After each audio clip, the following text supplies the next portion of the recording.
એક વસ્તુ મને મળી છે જે એકદમ બેસ્ટ મળી છે મારા હેર. આમ તો હવે જરાક થોડાક ખરાબ થઈ ગયા છે, જેમ કે દોરાવાર થાય છે અને થોડાક બરછટ, થોડીક કટિંગ બટિંગ એવું બધું, પણ તોય પણ હેરની ક્વોલિટી થોડીક સારી છે. તો જો હું ઘરે જ આયરનિંગ કરું છું અને એક મને કમેન્ટ હતી કે દિયા તું આજકાલ અમને કમેન્ટના જવાબ નથી આપતી. તો યાર બેનપણી, મારી ઈચ્છા હતી એવી કે હું Q&A વિડીયો બનાવું અને તમને બધાને સરસ મજાના જવાબ આપીશ. તમે બધા પ્રશ્ન પૂછો, ભેગા કરતી હતી પ્રશ્ન, પણ યાર ઠીક ચાલો. તમારો પ્રશ્ન એ હતો કે અમે 2 in 1 વાળું આઇકોનિકનો મશીન લીધો છે, જેમાં અમે હેર આયનિંગ કરીએ છીએ તો 2-4 કલાકમાં પાછા એવા ને એવા થઈ જાય છે. એનું કારણ છે કે તમે 2 in 1 લીધો છે ને એટલે. મારા પાસે એક વેગાનું મશીન છે, મેં 1500માં લીધો તો 2 in 1, પણ એમાં કાંઈ કામ નથી થતું, આવી એમને એમ ઘા ખાય છે. અને મેં આજે ઘરે સ્ટ્રેટનિંગ શું કામ કરી છે, અમે બધા જઈ રહ્યા છીએ ખંભરા રાંદલમાના દર્શન કરવા માટે. જે ખંભરા ગયો હોય, જે ખંભરાતી હોય એ આજે કમેન્ટ કરજો. અને આ આપણા મેળાવાની રાણી, આ તન્નુ ભાભી, અને આ આપણી ગાડી, અને અમારા જેટ, અને આ વત્સવી, ચલો બધાને હાય હેલો કરી લેજો.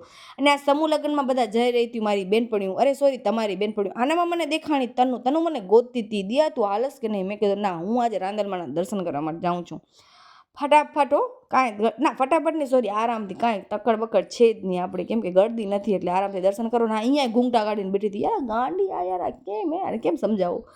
અને વરસાદના કારણે બહારનો વ્યૂ, આજકાલ ફરવાની એટલી મજા આવે છે ને કે હું તમને શું કહું.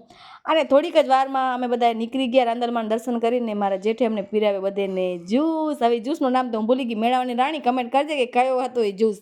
પછી એમ બધાએ ખાધી ખારક, અને ખારક કોને કોને ભાવે, મારી તો ફેવરેટ હો.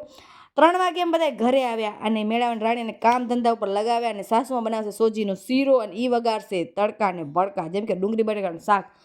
વાસણ ઘણા બધા નતા ને એટલે અમે આજે વિચાર કર્યો કે 3 જણી ભેગી બેસી જઈએ. થોડાક વાસણ અમને જ કરવા પડે, કેમ કે 3 વાગે અમે જમવાની રસોઈની તૈયારી કરી હતી ને 4 વાગે અમને જમવા મળ્યું. પછી કે હાલો હવે હું તો જાઉં છું, પણ એના કારણે વાસણ કરાવ્યા તો. અને રાતના બધા રમ્યા લૂડો. હવે આ બધા કોણ છે? તો આજે મીન્સ કે કાલે તનુભાભીના ભાભી આવ્યા હતા ફર્સ્ટ ટાઈમ. તો ચલો હું તમને બધાને મુલાકાત કરાવીશ. આજે તો અમે આ જ રીતે લૂડો રમ્યા અંધારામાં, એટલે કાંઈ ખાસ દેખાતું નથી. પણ તમે બધા કમેન્ટ કરજો કે તમારી ઈચ્છા છે કે આપણે તનુભાભીનો ભાભીનો ફેસ રિવીલ કરીએ કે ન કરીએ. ચલો.